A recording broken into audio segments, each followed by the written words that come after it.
The Pro Show is brought to you by Rockin' Media and our proprietary Flash HDR photo process, providing you with the best, most realistic photos of your property. See the difference at rockinmedia.com. Welcome to the Pro Show. I'm Rick Machle. On today's show, we're talking about Broomfield, Colorado. If you're not from here, you're saying, where the heck is that? It's actually in between Boulder and Denver. It's a really popular community, and we have an expert to tell you all about the different real estate properties in that area. Nancy and Greg are here to talk about mortgages and rentals, respectively, like they do every week. That's next on the Pro Show.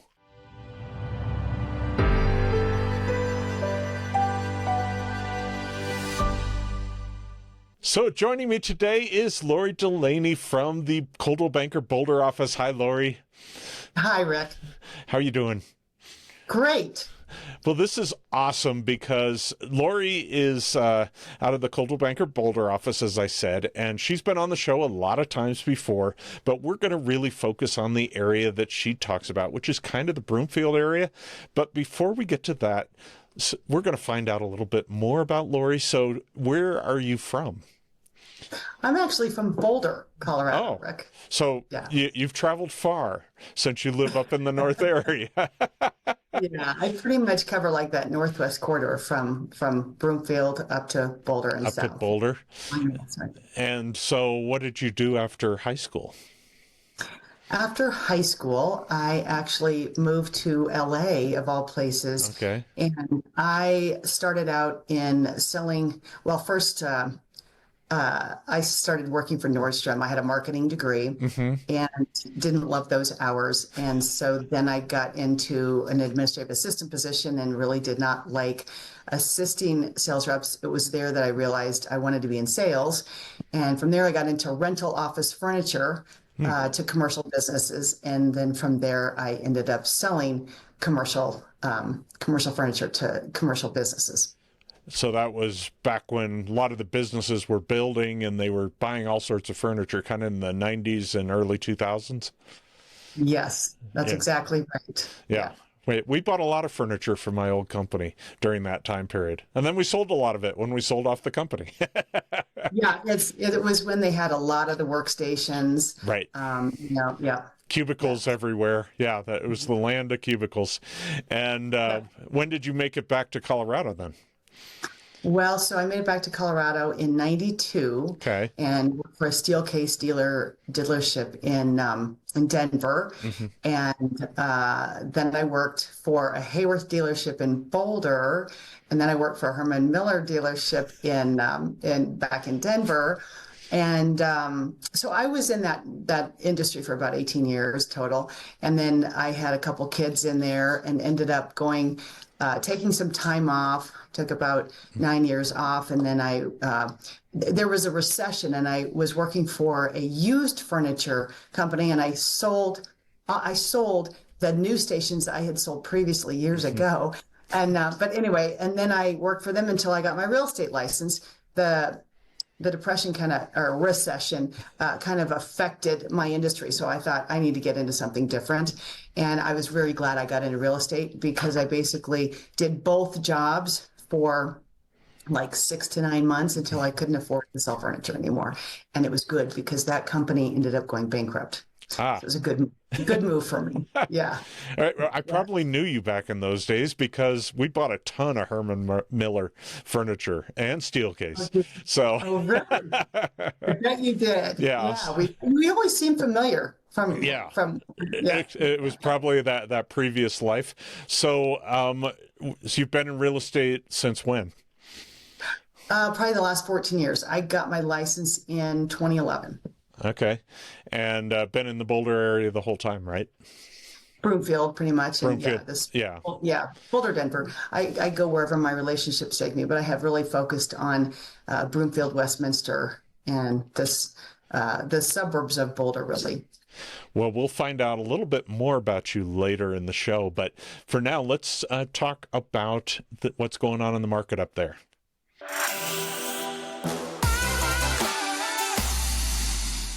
Last week we showed you the stats for February, and this week we're going to look primarily at what's going on in the Northwest Corridor. I'm going to zoom out a little bit, and you can see Denver down there in the lower part of the screen. And where Lorri tends to work is in this Broomfield area. And so we're going to talk mainly about Broomfield. And right now, these numbers are coming from the Reventure app, and these are also for February. So we're getting toward the end of March. So they're a little bit dated, but I don't think we've seen a huge change, except we've seen a lot more listings coming on during the month of March and end of February. So let's look here. The sales inventory growth is up from 40 to 45, so that's a 12.6% increase. The days on market are down from 50 last year to 28. That's a 44% decrease. The median list price is down just 2% from $599,995 to $587,950 this year. The new listing count is down 5.2% from 38 last year to 36. So relatively stable market in this northern corridor. And then the other one I love to look at is price cuts, because that kind of tells you how aggressive sellers are being and or buyers. And the listings with price cuts is about 25%. So that's actually pretty low for this time in the rest of the market. And so, Lorri, are you seeing a lot of that there up in Boulder and Broomfield area? Yes, I absolutely am. I think a lot of people are still kind of getting their homes market ready, and the inventory hasn't quite caught up with what South Denver is experiencing, but which makes the days on market fewer. I know, for example, mine, I've got a lot that are launching. I've got like 3 launching at the end of the month and then 1 mid-April. So it's just getting the momentum going as we speak. So it's a little sluggish in doing so. And are you working with buyers as well? I am. And how aggressive are you encouraging them to be up in your area? Well, I have kind of a unique situation. Most of my buyers are they're baby boomers, and they have a family home to get market ready. And they're very conservative, and they really are refraining or not wanting to get qualified as a non-contingent buyer on paper. So their hands are kind of tied, and I keep very gently nudging them, saying, hey, when the right home presents itself, I don't want to lose it for you. And if we're up against other non-contingent buyers and we're contingent, chances are the seller is going to pick those non-contingent ones. So that has kind of kept my buyers a little more in a stuck position. But there are tools that lenders are providing that if your buyers are willing and not too overly safety oriented, they can do that. So we've seen some homes, but they haven't jumped yet because they haven't taken that step to get their ducks in a row, if you will, for purchasing. And are people going in primarily at, we'll call it list price right now, or are they coming in under in these days as far as buyers, whether you're encouraging them or other buyers? It really depends on a case-by-case basis. Okay, house by house. Yes, because it just depends on if there's competition or not. If we're up against one, we have to put our best foot forward. And I always ask my buyers, at what price are you willing to walk away and lose this home for? And so, if there's still, believe it or not, for the good homes, for the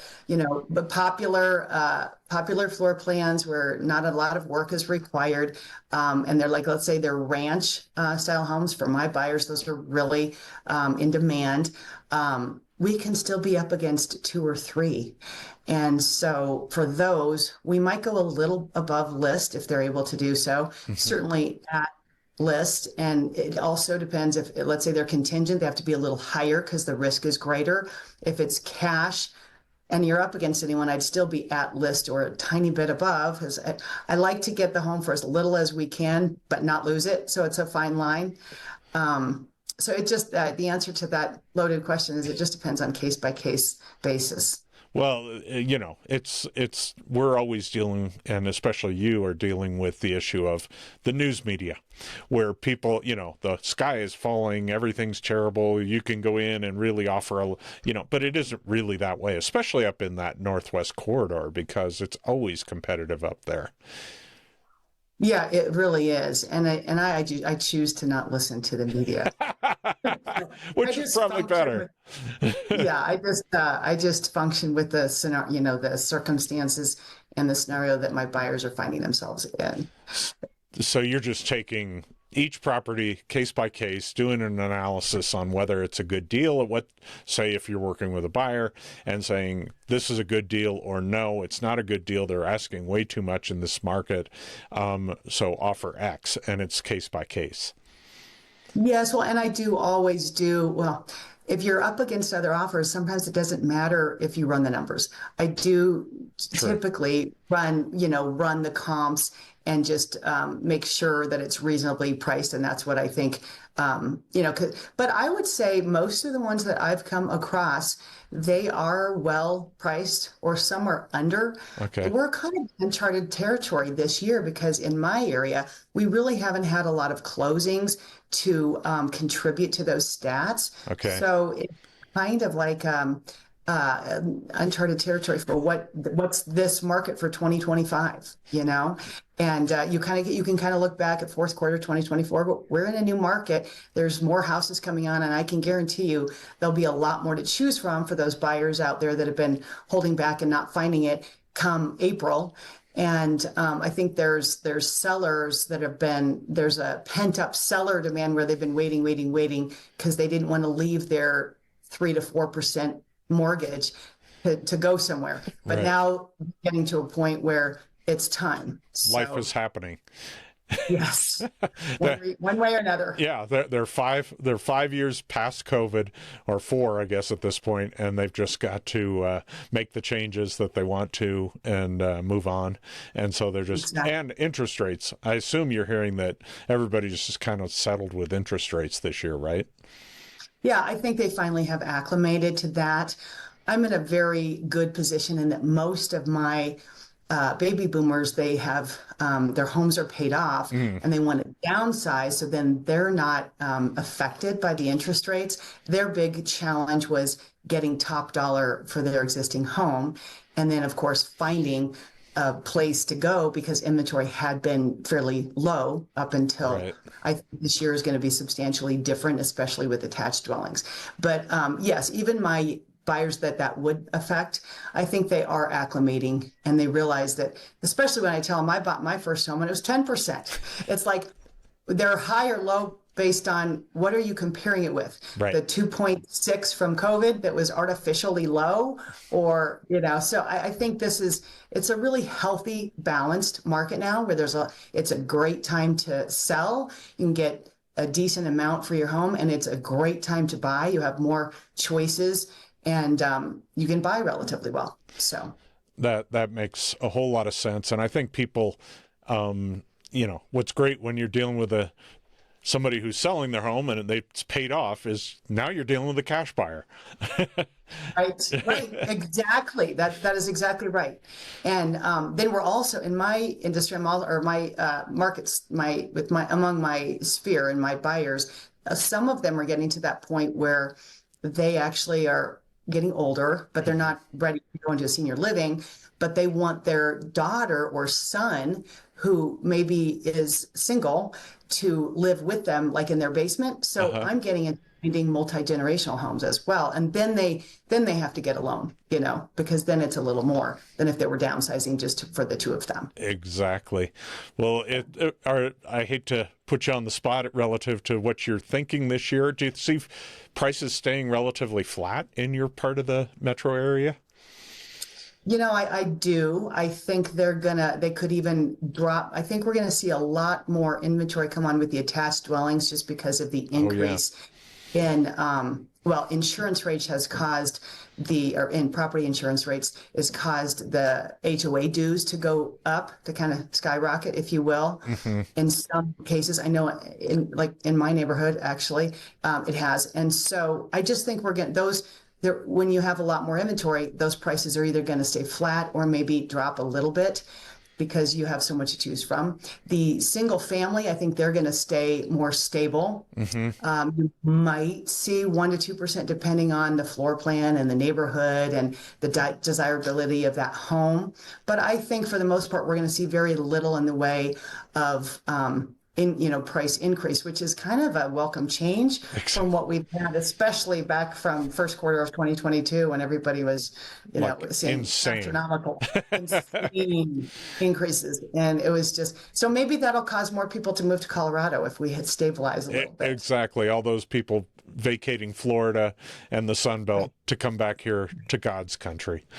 Right. Absolutely.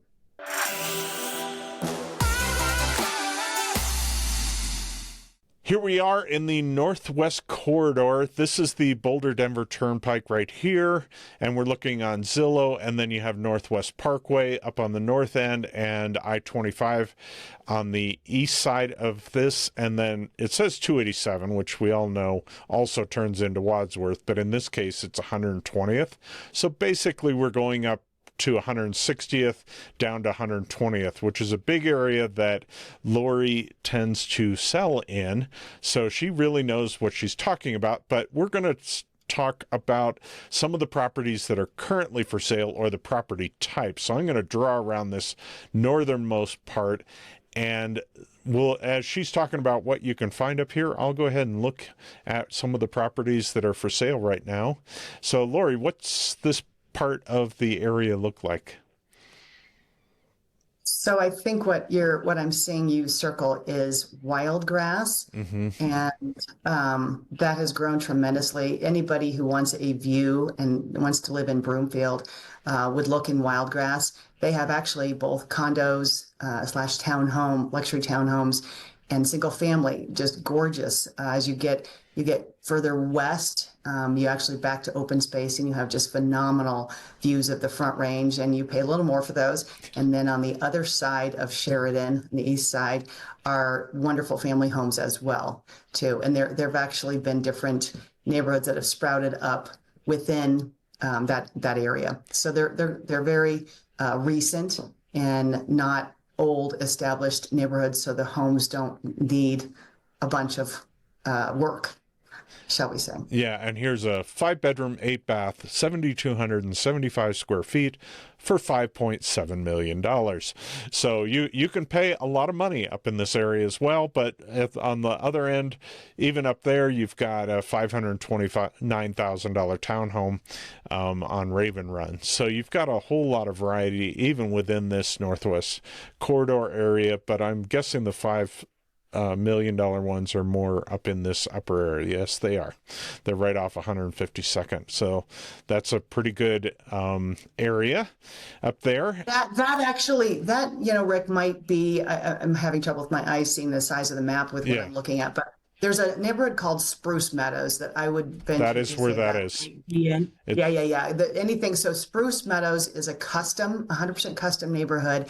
They have lots in excess of an acre or so, and they're amazing, just very luxurious homes with incredible lots, mountain views. That's another one that's different than Wildgrass. In fact, we have our sales meeting at one of these homes today because we've got a listing there. One of the persons in the office. But yeah, this one on Spruce Meadows Drive probably. That's a Coldwell Banker listing.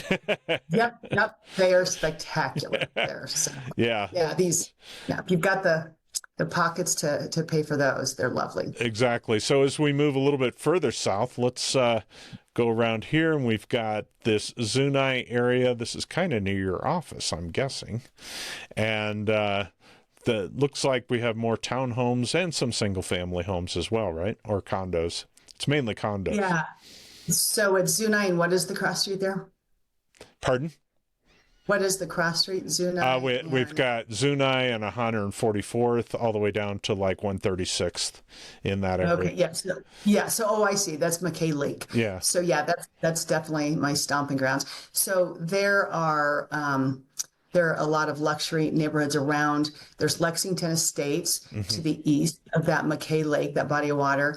To the left, there's a nice quiet family neighborhood called McKay Landing. They have townhomes and condos in there as well. And those, again, they have a variety. They can be modest family homes, or you can have them a little more elaborate and semi-custom as you go west. And then west there, you find yourself going into the Broadlands, actually. And again, you've got a smattering of the modest single-family homes all the way to more custom. There's a neighborhood, a custom gated neighborhood within the Broadlands called the Island. And there's only about 65 to 70 homes in there. And then there's a bunch of patio homes and cottage, they call them the cottages within the Broadlands, and a lot of townhomes kind of sprinkled within there, if you will, called the Falls Legend Trail, the Boulders. Yeah. So there's something for everyone. Exactly. And then if we go to the little bit west of Lowell and south of 144th and the Broomfield Commons, sports fields, all that, what are we looking at in that area? So there, okay, so that is about, so again, that's the Broadlands is south of 144th. And if you go south of 136, there's an interesting neighborhood called Redleaf, and that's a wonderful family neighborhood. And again, you have a lot of single family homes. I don't think you have as many attached dwellings in there, but it's a really nice, quiet family home. And plus, some ranches. I've put some of my baby boomers in there that want a ranch and a single family home, and they're near all the walking paths, the dog park. There's a dog park over there near the Commons. And I will tell you what you do have is anyone in this vicinity that you've just mentioned can walk down and see amazing fireworks from the Paul Durda Rec Center in the Commons on 4th of July. It's just amazing. Yeah, so you didn't have to drive. It looks like up toward Dillon, there's a bunch of new homes going in there too. Dillon and west of Sheridan. They're it. And townhomes and condos, all new, new construction in that area. Yes. Okay, and then let's kind of draw around the area, the cottages at Willow, all the way down to 120th, and we're going to be west of Sheridan. So in between Wadsworth and Sheridan, and a little bit south of 136th, then north of 120th. What are we looking at here? So there's a wonderful established neighborhood over there called the Outlook that has wonderful westward views of the entire range, some parks and great schools. You're getting into the Boulder Valley School District, and just a lot of nice mature vegetation because it is an established neighborhood. And you've got Miramonte Ranch, which is a nice condo development that has a huge walking score that's right next to, within walking distance of King Supers and Starbucks and the whole bit over there right off of 287, actually. But just a lot of wonderful schools and family homes. Those are, I would say, nice, quiet neighborhoods with wonderful walking paths and parks. And you're obviously, you can get, there's a single family home for $450,000, which you get more. It's a little bit, and then also property taxes are a lot less when you have an established neighborhood versus a brand new development, or even within a couple of years. It takes a little while for the property taxes to come down. So those are older homes, but they have some perks. They have some advantages. And most likely a lot of them have been updated, because that's what we're seeing a lot of today. Right. Even with the more established homes, they're still getting updated. And then they have a lot of character. And they have, I think. Exactly. And then I'm going to go east of Sheridan and south of 136th, west of I-25, and north of 120th. So this is probably also a relatively established area with some condos, right, and townhomes? Yes. Again, I think they have, they kind of have a combination of all of that. Some attached dwellings sprinkled in amongst the single family homes it's probably more of a starter neighborhood. Okay. These ones, I would say. And like you said, you can get them for a little bit lower priced. but you have easy access to I-25, or if you need to hop on the Absolutely. turnpike to get up to Boulder, that's, so that there's a lot of Great location. great Yeah. location on that. So if money is not an object, where would you say? Was that one of those $4 or $5 million ones? Spruce meadows all day, every day. Wild grass on the far west side, where you just back to open space, and you have a view of the whole mountain range. I would say those two stand out the most in that corridor. And then probably that southeast area that we were talking about is the most affordable right now, or just the south, north of 120th, but south of 136th, almost from Wadsworth to the I-25, right? It's an affordable corridor. Exactly. And one thing I didn't touch on is Anthem. So a lot of my baby boomers are like, they've raised their family, their kids have left, they're in a big home in Wildgrass. I've done this a few times, and then they move into Anthem, which Anthem is unique in that it's off of Sheridan, just north of Wildgrass, northeast. And if you go to the left, the west side, it is Anthem Ranch, and those are all patio homes. So a lot of my people from the family home move into the ranch side, the left side of Anthem Ranch, and then on the right side is Anthem Highlands, and those are large, beautiful homes with views for family. And they actually have 2 different rec centers even. Mm-hmm. Yeah. So but that's a wonderful neighborhood. It's a nice community, and they planned it very well. But it doesn't seem, I call it Disneyized. There are some planned communities that are so planned that it seems like you're living in Disney World, which some people like that. But it's a little too planned for me. Anthem seems like a good, happy balance. Well, yeah, and I think Anthem has gotten a lot more beautiful as the time has gone by. When they established it, it just seemed like it was up on a hill and got a ton of wind, and there was just not enough vegetation around it. Yes. Now they've filled in the infrastructure, and the landscaping has filled in, and now it's a really nice feel, almost on the way of feeling more established. That was started 25 years ago.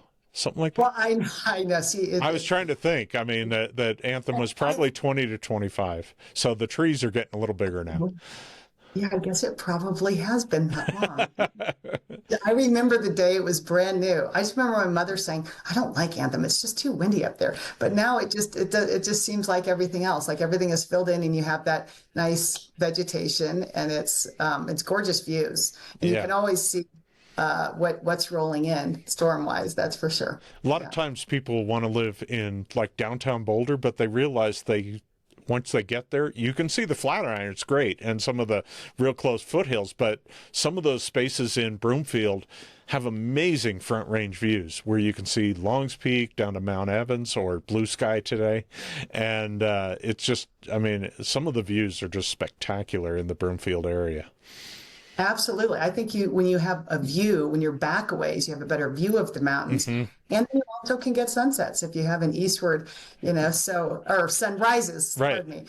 I'd say that. And whereas if you're right on top of it, like you're saying, in the mountains, like up where you live, even probably is that Evergreen thing. And but Boulder, when you're right on top of them, they're beautiful, but you miss that. Yeah. For us, a lot of times the sun has been up an hour for other people by the time we actually have our sunrise, because we have a hill, because we're kind of in a valley, so it has to come up and over the hill before the sun rises. But I appreciate this little tour of the Broomfield area, and obviously Lorri is great at showing you all around this area, as well as many others, of course. Boulder and that area is Superior, but it's an area she spends a lot of time in, so this would be a good place to start talking to her about.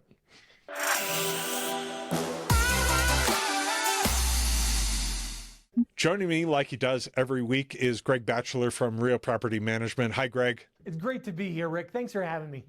So tell me, what's going on with the rental market inventory as opposed to, say, inventory for homes for sale? So one of the things that we're seeing, Rick, on both the for sale and the for rental side is inventory is increasing. As a matter of fact, we've looked at a couple of zip codes. These are ones that we have classically looked at for a decade plus.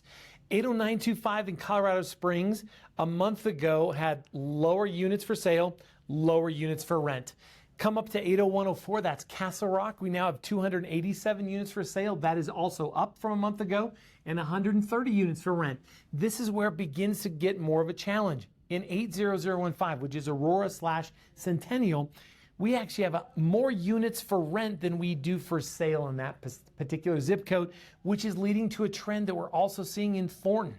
437 units for sale, 536 units for rent. And this was data as of 2 days ago on Zillow. And then Fort Collins, one of the most interesting places, 588 units for sale, almost 1,400 units per rent.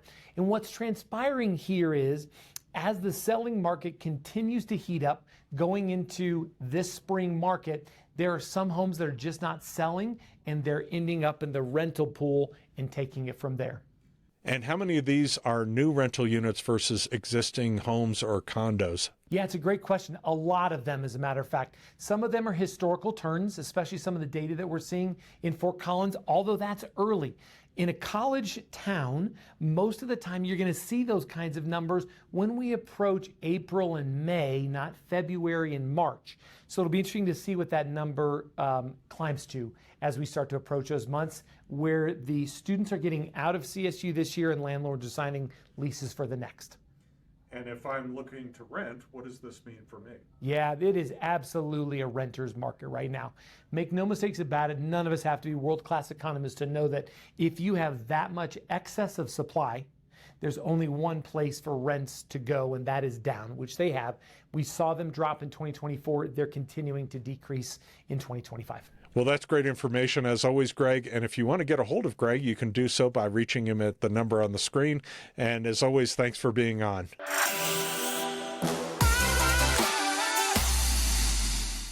Every real estate agent has different perspective on whether you should stage a single-family home, townhomes, condos, when you should and when you shouldn't. So I think it's always good to talk to different real estate agents about their philosophy on staging. And Lorri does a lot of staging with her listings, and so I thought we'd talk about why that's the case and when you do and don't stage a home. So Lorri, when don't you stage a home? If they have all of their furniture there and it's decluttered and looking really nice and has a splash of color here and there, I don't mess with it. I will walk through the home with them though and tell them, hey, put this away, put that away, because there is a rule of thumb that, that we learn like when you take a staging class, and that is when you're occupying the home, you occupy 70% of the real estate and 30% of the real estate is showing. When you put it on the market, it kind of flips. So you want to really declutter and like empty the closet. I even tell them, if you can get the closets down and just do, have the seasonal clothes that you wear now, and then pack up extras so that it looks like there's ample space in the home. And then you have 70% of the home, the real estate showing rather. And so I'll tell them to put away bulky extra tables or chairs that are, sometimes people have extra seating or, just furniture in a room, and it can look so much more spacious if you just have a bed and a nightstand or something. So if we back up a hair, what I'm hearing is you consider staging anything that is different than how you'd normally live, or how to improve it to market it. How would you define staging a property? Well, I think it's both. It's just to what extent. So I've done everything to just walking through and utilizing their existing furniture and artwork, and that's totally, fine in some cases. And then there's some that just are a little more vanilla, need a spice of color, or they want to move everything out, or maybe they're really overstuffed chairs and it's going to behoove them and they're in a position where they can. I think sometimes that's ideal, because then I bring my stager in that has her own inventory, and it's all small scaled, sleek looking furniture that she can stage, like that front living room or great room when you walk to a townhome is, you've got three minutes online to make a first impression, 10 minutes to make a first impression. 10 seconds to make first impression when you walk into it in person. And so I wouldn't necessarily recommend staging every room, it is really helpful, and it is impactful to stage. I think great rooms, kitchens, and masters really sell homes. So those are where I have them focus their efforts on. How long do you have to make an impression? 3 seconds online. Okay. And 10 seconds in person. That's pretty fast. So it is really fast. And some of them, 50%, or I should say, buyers can rule out 50% of the homes just from the curb appeal. So some 50% may not even get inside. So you even want to pay attention to the outside, to be welcoming and well kept. And so let's talk specifically townhomes and condos. Do you differentiate that from single family homes or detached homes, or how you stage them, or whether you stage them, or do you treat them all the same? Well, the same principles apply, but I would say a single family home is going to be a little bit more elaborate. They have larger spaces. So they're going to require a little more artwork, a little more furniture. But I have a wonderful stager that actually has her own furniture, and she's really reasonable. She'll charge minimal for delivery and pickup and charges the same for the duration that the furniture is there. Whereas if I get into, if I had some of those, a listing like in Spruce Meadows, for example, I would probably hire like those very expensive stagers where it's like they charge $300 for a consult, which my consults are free, my stagers are free. And then they charge like $3,000 a month, or it's probably gone to $4,000. I haven't used it in a while. And then they charge you $3,000 to $4,000 every month they have the furniture there, and they're not even staging every single room. So I try to get away from using that just to keep the costs lower for my buyers. So my first thing is, let's see what I can use of my own sellers. And then if we need to add a little artwork, and my stager's done everything. She's put a little bit of her artwork and worked a little bit with their existing furniture, and then to a vacant single family home or a townhome that requires the whole 9 yards. Okay. But again, I don't stage every room. You don't stage every room, but you rarely leave them vacant if it's I never will. You never will. Because I'll tell you why. Yes, not only do you have seconds to make a first impression, but the photographs, which I'm sure you would agree, a photograph of a vacant room versus a staged room is night and day. I mean, if there are any imperfections of the home, it takes your eyes off of those, to what's going on in the room. The splash of color in a pillow on a sofa. So, and usually my stagers are so reasonable. They just pay at closing out of their proceeds, no problem. And if I have to, help them from my commission, I feel that strongly, I will do that. And so it makes it feel more lived in, I guess, or more how you might live in it? Well, I guess you could say that. I say it'll look like it's like more of a out of a magazine, like a model show home. I mean, you just want it to be appealing. My goal is to get it to attract the majority of buyers out there and to make it look the most appealing. Will it look lived in? I don't know. But because we all live it different ways, yeah.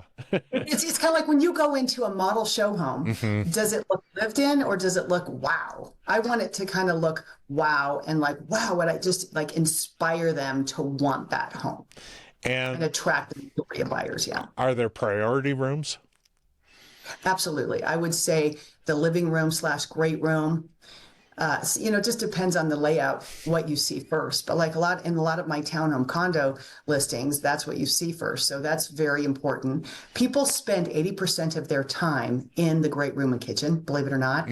So I think that those are very, very important. I think second to that is our master bedrooms are hugely important. You want to make sure they're Why don't spacious. You pick it up from there and call it primary bedrooms?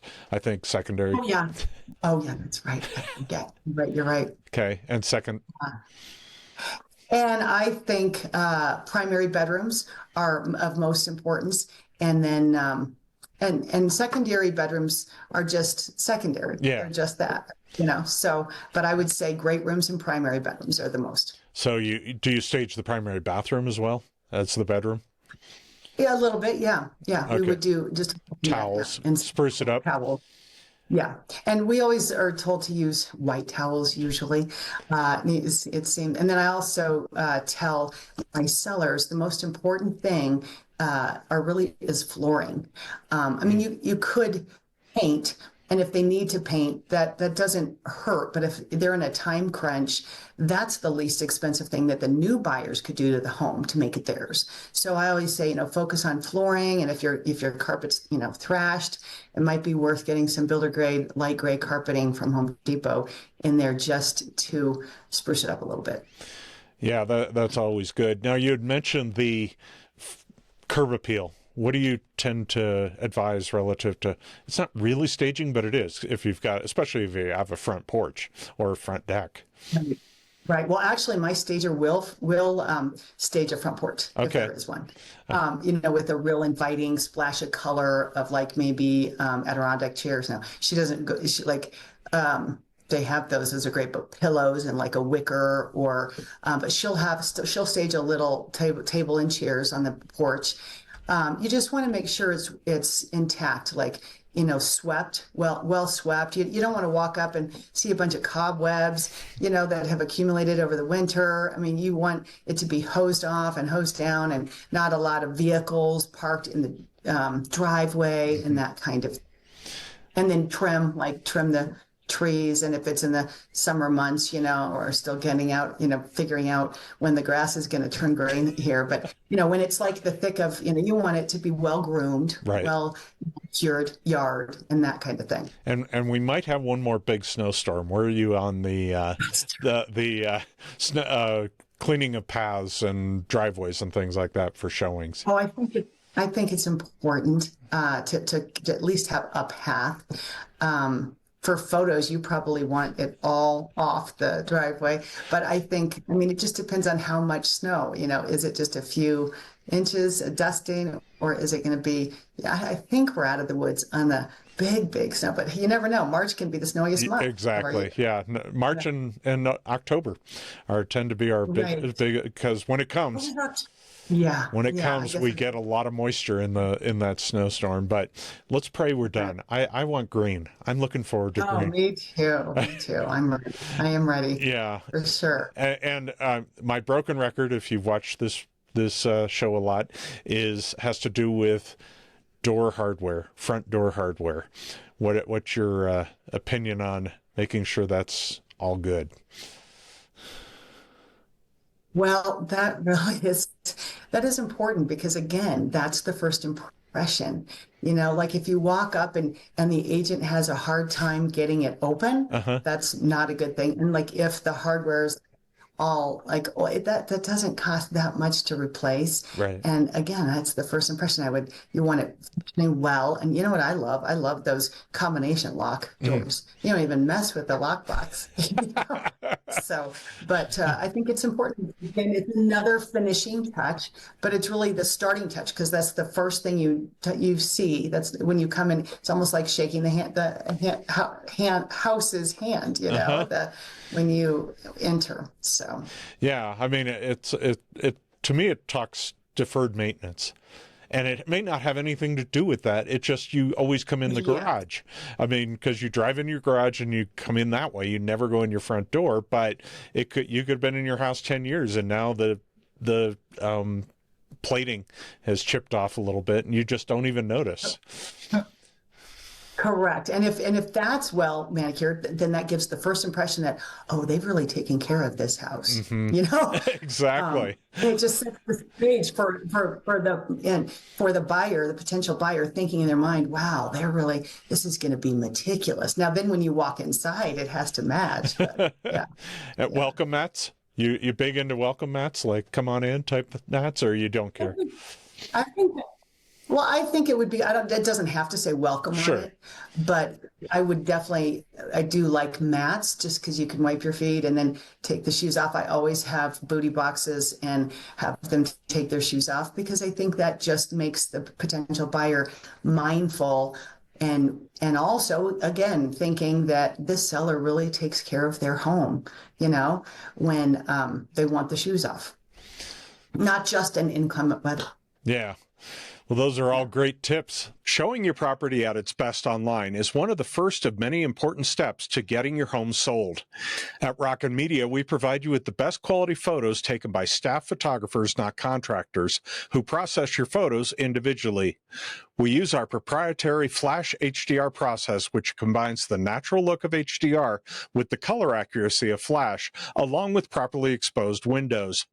Rocket Media's HDR process is clearly exceptional. Find out more and schedule online at rocketmedia.com.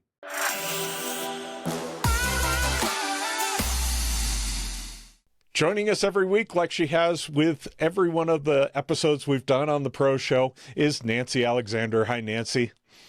Hi, Rick. How are you? I'm good. How are you? I'm good, sir. Good. Nancy joins us from Smart Mortgage Services, and today we want to talk about refinancing and when it makes sense and what are some of the considerations. So let's start macro. What are some of the things we want to talk about relative to refinancing? Well, we'll start with where's your current rate? Okay. Well, where's market rate? Right. Right. What is current equity that you think you've got in the house? Okay. Gosh, Rick. Job situation, maybe? You know, whether you're... Yeah, job situation. I think before we get into that, it's like just looking at your mortgage. Do you want to stay with a 30-year fix? Do you want to look at, the mortgage companies in today's world, which is really a great thing. If you're on 22 years, you can refinance at 22 years. Okay. Right? So you don't have to go back to that 30-year window that we used to have to do. Mm-hmm. You've got more options than just a 30-year or a 15-year window.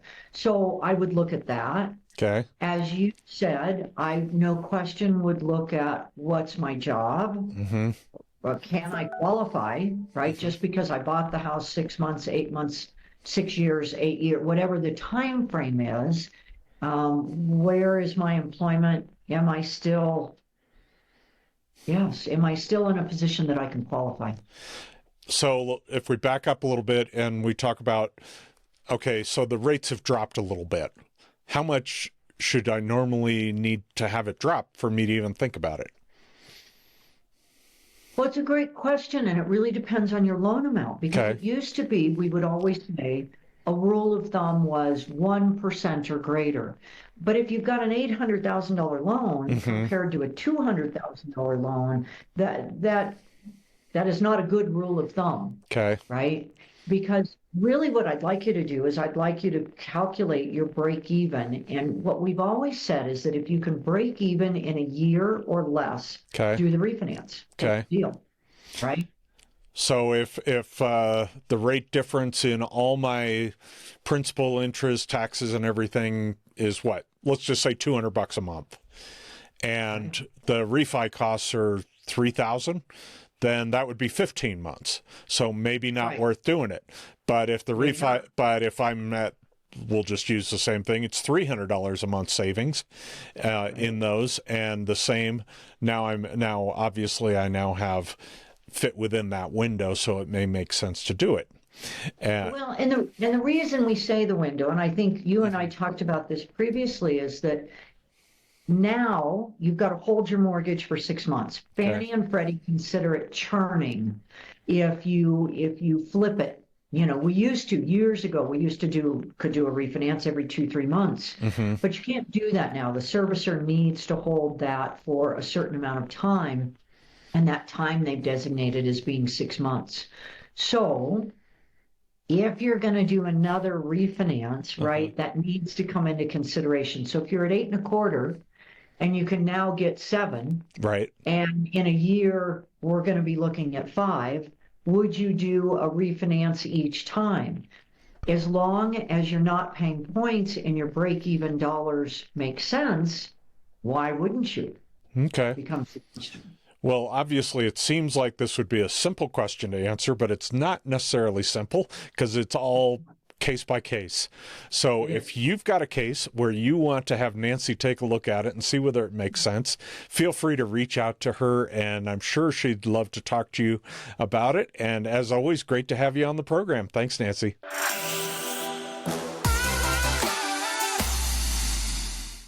It's time to find out a little bit more about Lorri, and we have what I call my 10 favorites. So the first one, Lorri, is your favorite food. Favorite food. I have so many, it's hard to pick one. I would say I love popcorn, but let me give you another one. I love grass-fed, grass-finished ribeyes. So that's another favorite. Ribeye. Yeah. So And steak. then I'm a fisher. So, Yeah, I like steak, and I also like sea bass. I mean, it's hard to pick. oh, okay. So. Sounds good. How about your favorite pastime? What do you like to do when you're not doing real estate in those 5 minutes a day?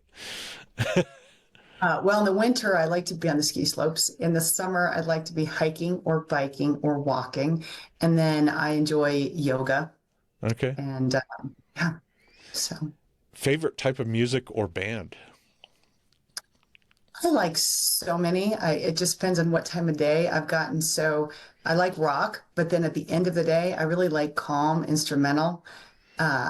So my mind can just calm down and quiet and enjoy the quiet. Yeah. Do you have a band that you like? Or singer? Not really. I like Kenny G. Love his stuff. Okay. That's end of day music. Yes. Yeah. I run so fast and hard during the day that I like to just have calm at the evening after my day. And what about your favorite place to visit in the state of Colorado? Again, that's hard. There's so many. Durango. Durango is probably a fun. I don't get out there very often because it's a little far away, but I like that. I love all the mountain towns. And what about in the world? Favorite place to visit in the world? We're narrowing it down. Italy. Italian girl. Any part of Italy? Northern, southern? Northern. I like the northern. I have a friend who bought a little house up there in a place called Cravenzana, kind of close to the Northern Riviera. And it's wine country, and it's gorgeous, and it's relaxing, and I can eat the food. I'm gluten-free, but when I go to Italy, I can have all the pizza and the bread I want. Right. I can even drink the wine because I don't have the nitrates. So I'm good. Yeah, Italy is where I'd move to if I had to move out of the country. And they walk everywhere, so you burn off all those extra calories. Right. Do you have a favorite restaurant, either here or in Italy? Either one. Gosh, let's see. Probably, oh man. Well, in Westminster, there's the Hideaway Steakhouse is awesome. Okay. That's great for happy hours as well. So that's one local that would go along with the areas we've talked about. Okay. And what about favorite time of the year? Spring. My birthday's in April, Ah. and spring just seems to offer so much promise, and everything's greening up, and the real estate market is just getting off the ground, and it's not too hot. Yeah. Summer has gotten to be a little almost too hot for me. It's like I don't like the dead winter when it's too cold, and I don't like either extreme. So you're a springtime. Do you have a favorite smell? Roses. Roses. White roses. White roses are the most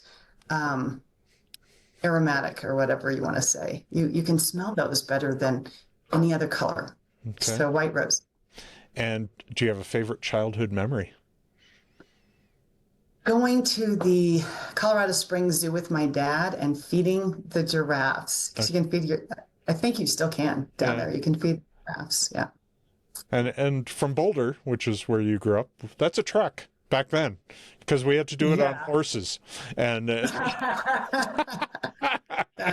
true. That's true. and what's the favorite part of what you do? People. I love people, and I get to be a huge integral part of their lives for a period of time, and they become very dear friends, and I keep in touch with them for years after. So I just love being a part of making their dreams come true and getting them to their next destination. Well, that's awesome. So now you know even more about Lorri, and appreciate you doing this with us today.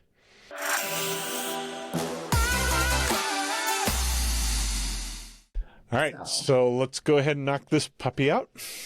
Okay, sounds good. Lorri, Thanks so much. yeah, Lorri is bringing us a new Let me do that again. Lorri is bringing us a home for sale that is actually up in Greeley. It's a past customer of hers, past client, that is now selling again. And this is at 1800 104th Avenue Court in Greeley. It's 3-bedroom, 2-bath, 2,894 square feet. And as of the date of this recording on March 19th, it's listed for $475,000. So tell me about this home, Lorri. So this is a lovely home that was just built in 2022, so practically new, and barely lived in. It's a ranch-style home with a nice front porch and deck. You enter the home, a nice entryway, and it is, as you had said, 3 bedrooms, 2-bath. He's using one as an office here. He's painted. He loves red. And then you walk in, and this is the nice open floor plan with a fireplace. A lot in this price range don't have a fireplace, but it's a lovely fireplace with a breakfast bar, a separate eating nook, and stainless steel state-of-the-art appliances. It has its own laundry there off to the side with an attached 2-car garage with an insulated garage door. He really did a great job on selecting his finishes. He had me there as well as his mom, and I think it just shows super well, and it goes so well with everything, but down to the light fixtures and the gray tones that are still in style today. So what else can I tell you about that? It has a nice back deck as well. Is this the primary or secondary? Okay, so that's the secondary, and that's the secondary back. You go up. Oh, wait. Okay, I'm sorry. That was the secondary. This is the primary. Got it. Okay, looks pretty big, and and it's a primary suite, so they have it. Your own ensuite bathroom. Yeah, that's the primary bathroom. Okay. And there's the laundry, and the washer and dryer are included. Large walk-in closet. Again, top of the line washer and dryer. Oh, and the most important thing, this is a corner lot, and it is in a nice, quiet family neighborhood. But the most important thing, you potential buyers, there's the full basement. So it's a ranch with a full basement, unfinished, like a blank canvas waiting for you to design as you wish. And then there's the garage. Here's the back deck. And it has stairs going down, so you don't feel like you're locked into the deck. The most important thing is he has an assumable 4.25. Yes, I say 4.25% assumable loan. It's an FHA, so any potential buyers that are qualifying or going to be getting an FHA, please give me a call and we can talk about the possibility and probability of your assuming his loan. Well, this is definitely a great property, and you're going to want to give Lorri a call to see it in person, and she'll love to take your call. Well, Lorri, this has been awesome. I'm glad you were able to join us and show us a little bit about that whole Broomfield area, and you have a wonderful listing and also your insights on staging. And if you want to get a hold of Lorri, you can do so by reaching her at the number there on the screen. And I'm sure you'll be on many more shows as we go forward. It's always great to have you on. And thanks again for being on.